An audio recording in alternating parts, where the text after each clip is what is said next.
to my channel. Thank you so much for watching. My name is Dr. Ritu Dharma. Welcome you all. आज की ये video है Organon of medicine की, जिसमें कि हम बात कर रहे हैं अफॉक्सिम्स वन साइडेड डिजीज से रिलेटेड। तो अभी तक हमने अफॉक्सिम नंबर 181 तक कर लिया है। आई रियली होप आप लगातार इन वीडियोस को देखते जा रहे हैं और हर एक कॉन्सेप्ट को समझते जा रहे हैं। थोड़ा सा समराइज करना चाहूंगी यहाँ पर। लास्ट वीडियो में हमने जो वन साइडेड डिजीज का कॉन्सेप्ट स्टार्ट किया था, उसमें हमने अफॉक्सिम नंबर 181 तक कर लिया और ये कॉन्सेप्ट 184 तक है। तो वन साइडेड डिजीज में बेसिकली हमने इस बात को किया कि वन साइडेड डिजीज होते क्या क्या है, इनके टाइप्स क्या है और ऐसे डिजीजेस में मैनेजमेंट किस तरीके से किया जाता है। जैसे कि इससे पहले जो टॉपिक हमने किया था, उसमें हमने देखा था कि जब हमारे पास मेडिसिन ही बहुत कम है तो हम किस तरह से केसेस को मैनेज करेंगे। और फिर उस बात की हमने वन साइडेड डिजीज की, जहां पर हमारे पास सिम्टम्स ही बहुत कम है तो हम केसेस को मैनेज कैसे करेंगे। तो अगर आपने लास्ट कुछ वीडियोस नहीं देखे हैं तो प्लीज उन्हें देख लीजिए, क्योंकि आप जानते हैं ऑर्गेनॉन की हर एक वीडियो इंटर रिलेटेड होती है। मैं कोशिश करती हूँ बिल्कुल नए तरीके से आपको समझाने के लिए, लेकिन अगर आप पुराना थोड़ा सा रिवाइज कर लेंगे या एक वीडियो पहले की देख लेंगे तो आपको और अच्छे से क्लियर हो जाएगा। आज हम बात करेंगे अफॉक्सिम नंबर 182 एंड 183 की। Hope you like this video. अगर आपको ये वीडियो पसंद आती है तो आपको एक छोटा सा काम करना है, लाइक करना है, वीडियो को शेयर करना है, साथ ही साथ चैनल को सब्सक्राइब कर लीजिए। It's absolutely free of cost. तो चलिए बात करते हैं अफॉक्सिम नंबर 182 की। Without further ado let's dig into this.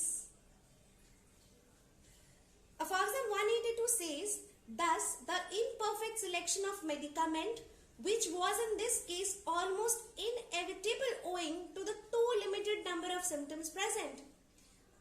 अब जो imperfect selection आपने किया है मेडिसिन का, imperfect क्यों कह रहे हैं डॉक्टर हानेमन यहाँ पे? डेफिनेटली क्योंकि आपके पास बहुत थोड़े से सिम्टम्स थे, उनमें से बहुत ही कुछ जो आपको मिले वो पिक्यूलियर होंगे, या जो कुछ भी था 2-3 सिम्टम्स के बेसिस पर आपने एक मेडिसिन सिलेक्ट कर ली, तो वो बहुत फ्यू सिम्टम्स की वजह से आपका जो सिलेक्शन है अभी imperfect medicine, which was in this case almost inevitable owing to the too limited number of symptoms present। और ये किस वजह से है? इस केस में ये वजह ही ये है कि आपके पास बहुत ही कम नंबर ऑफ सिम्टम्स थे, इसलिए आपकी मेडिसिन का सिलेक्शन जो है वो कैसा है? Imperfect. serves to complete the display of the symptom of the disease and in this way facilitates the discovery of the second more accurate suitable homeopathic medicine।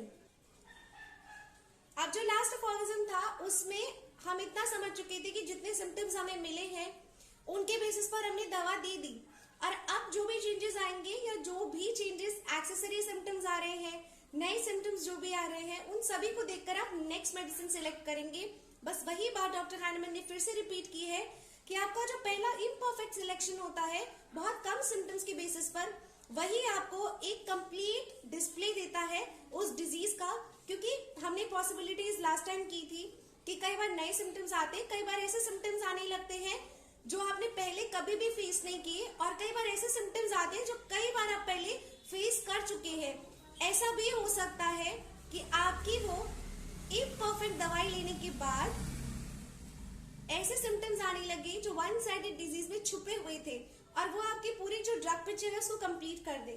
तो यही जो आपका इम्परफेक्ट पहला सिलेक्शन होता है, वही आपका नेक्स्ट एक बहुत बड़ा फाउंडेशन बनता है आपके सेकंड प्रेस्क्रिप्शन के लिए, और जिसको कि आप बहुत ज्यादा एक्यूरेटली और होम्योपैथिकली सिलेक्ट कर सके अपनी मेडिसिन। तो ये है अफॉक्सिम नंबर 182। अब आ जाते हैं अफॉक्सिम नंबर 183 पर। Whenever therefore the dose of the first medicine ceases to have a beneficial effect, तो अब जब भी आप देखें कि जो पहली आपने मेडिसिन सिलेक्ट की है उसकी डोज का एक बेनिफिशियल इफेक्ट होना रुक गया है, दैट मीन्स और ज्यादा इंप्रूवमेंट होनी रुक गई है। अब ये जो ब्रैकेट में मेंशन है दैट इज मोस्ट इम्पोर्टेंट, क्योंकि ये आपको बता रहा है कि बेनिफिशियल इफेक्ट्स एक डोज के होने रुक गए हैं। वो आपको पता कैसे चलेगा? If the newly developed symptom do not by reason of their gravity demand more speedy aid। मतलब कि जो नए नए सिम्टम्स डेवलप हो रहे थे वो उनकी जो डिमांड है more speedy aid, मतलब बहुत जल्दी से वो ठीक नहीं हो रहे हैं, which however from the minuteness of the dose of homeopathic medicine in very chronic diseases is excessive rare। जो कि जब आप बहुत माइन्यूट डोज सिलेक्ट करते हैं होम्योपैथिक मेडिसिन की, स्पेशली क्रॉनिक डिजीजेस में, तो ये जो होता है बहुत रेयर होते हैं। क्या बहुत रेयर होते हैं? जो न्यूली डेवलप्ड सिम्टम्स हैं वो।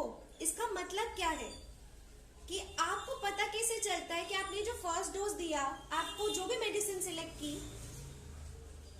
आपने जो उसकी फर्स्ट डोज दी, उसका बेनिफिट होना अब बंद हो गया है या रुक गया, आपको कैसे पता चलेगा? ऐसे केसेस में जब नए नए सिम्टम्स जो आ रहे थे पहले की सिलेक्शन की वजह से, जिनको आप बहुत स्पीडीली ठीक करना चाहते थे, जिनकी डिमांड थी आप जल्दी ठीक करें, जो कि जब आप माइन्यूट डोज देते हैं क्रॉनिक केसेस में, जो बहुत रेयर होता है, जो न्यू सिम्टम्स डेवलप हो रहे हैं वो उतने डेवलप ना हो। A new examination of the disease must now B instituted. तो आप क्या करते हैं? तो आप एक न्यू एग्जामिनेशन करते हैं डिजीज का फिर से। The status morbi as it now is must be noted down.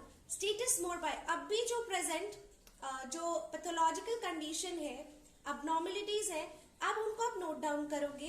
And a second homeopathic remedy selected in accordance with it, और अब आप एक सेकेंड होम्योपैथिक मेडिसिन सिलेक्ट करोगे उसके according, which shall exactly suit the present state, जो कि बिल्कुल आपके प्रेजेंट स्टेट से, मतलब पेशेंट के प्रेजेंट स्टेट से मैच करती होगी। And one which shall be all the more appropriate can then be found, and one which shall be all the more appropriate can then be found as the group of symptoms has become larger and more complete।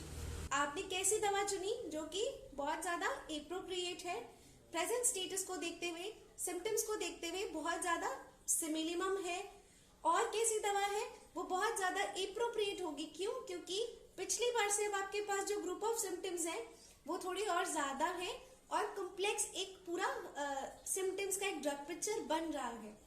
तो this is the important thing. तो ये एक important fact है second prescription का। आप इसको second prescription भी कह सकते हैं कि आप अब सेकंड प्रेस्क्रिप्शन कब करते हैं, ठीक है, और सेकंड प्रेस्क्रिप्शन किया कैसे जाता है। चलिए अब इस अफॉरिज्म का फुटनोट भी करते हैं जो कि बहुत इंपॉर्टेंट है। In cases where the patient which however happens excessively seldom in chronic but not infrequently in acute diseases, ऐसे केसेस जहां पर पेशेंट जो है feels very ill, बहुत ही बीमार महसूस करता है, जो कि कहा गया है जो बहुत ज्यादा क्रॉनिक केसेस में आपको excessively seldom, आपको बहुत ज्यादा कम दिखेगा, और अक्यूट केसेस में आपको ज्यादा दिखता है। ऐसा बहुत अनफ्रीक्वेंट नहीं, बहुत फ्रीक्वेंटली होता है। अक्यूट डिजीज में आप ऐसे पेशेंट्स देखें जो बहुत ज्यादा बीमार महसूस करें, although his symptoms are very indistinct, जबकि उसके सिम्टम्स बहुत ही अलग है, इंडिस्टिंक्ट है, so that this state may be attributed more to the benumbed state of the nerves. बिल्कुल ऐसा कि इस स्थिति को आप लेके जा सकते हैं कि ऐसी स्थिति पर जहां नर्व्स जो है बिल्कुल बेनाउंड हो गई है, नम्ड हो गई है, which does not permit the patient pain and suffering to be distinctively perceived।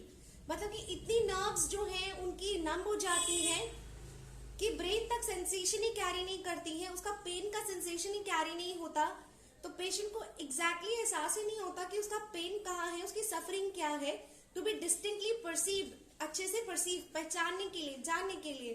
This torpor of the internal insensibility, ये जो गिरावट है, ये जो थकावट है, इंटरनल सेंस, मतलब जो हमारा कॉन्शियसनेस है, जो हमारा सेंसरी सिस्टम है, उसका जो ये इंटरनल पूरा टॉर्पर, थकावट होती है, इज रिमूव्ड बाय ओपीएम। इसको रिमूव किया जाता है ओपीएम से, लेकिन उसका जब सेकेंडरी एक्शन सिम्टम्स की स्टार्ट होते हैं तो डिजीज जो है और ज्यादा डिस्टिंक्टली एपरेंट दिखने लगता है, बीमारी और ज्यादा खोल के सामने नजर आने लगती है। तो now you, I hope now you are relating this fact कि यहाँ ओपीएम के बारे में बताया जा रहा है, बट आप इसको ऐसे समझिए कि पहली स्थिति जो थी जहां पर आपके पास बहुत ही कम सिम्टम्स थे, सेकेंड टाइम जब एक मेडिसिन दे देंगे उसके बाद खुल के थोड़ा सा ड्रग पिक्चर सामने आएगा, तो सेकेंड प्रेस्क्रिप्शन जो होगा वो ज्यादा एप्रोप्रिएट और ज्यादा होम्योपैथिक, ज्यादा सिमिलिमम होगा। बिल्कुल ऐसे कि फर्स्ट टाइम पे हो सकता है कि डिजीज अपने आप को शो नहीं कर पा रहा बिकॉज ऑफ द टॉर्पर, वो जो बिल्कुल गिरावट है इंटरनल कॉन्शियसनेस की, सेंसरी सिस्टम की। तो इस तरीके से यहाँ पर एक एग्जाम्पल दिया गया है। अब आप बहुत अच्छे से समझ गए होंगे सेकेंड प्रेस्क्रिप्शन क्या है, वन साइडेड डिजीज में फर्स्ट सिचुएशन क्या है, सेकंड सिचुएशन को कैसे डील करना है। फॉर नंबर 184 नेक्स्ट वीडियो में कराऊंगी। Thank you so much for watching this very patiently. आपको याद है ना आपको क्या करना है, अगर वीडियोस अच्छी लग रही है, आपके काम आ रही है, आपके लेक्चर्स में आपको मदद कर रही है, तो प्लीज वीडियोस को इसी तरह से शेयर करें, अपने फ्रेंड्स को बताएं मेरे चैनल के बारे में, क्योंकि इस चैनल पर सिर्फ ऑर्गन नहीं है, मटीरिया मेडिका है, शॉर्ट वीडियोस बहुत सारे आजकल आपके लिए मैं लेकर आ रही हूँ, उन्हें भी चेक कीजिएगा। और साथ में बहुत सारी प्लेलिस्ट आपके लिए रेडी है। एक प्लेलिस्ट बायोकेमिक रेमेडीज की भी चल रही है, जिसमें सून आपको कैल्केरिया फॉस्फर मेडिसिन मिलने वाली है। Thank you so much, stay blessed, stay connected with homeopathy and stay connected with my channel. Bye bye.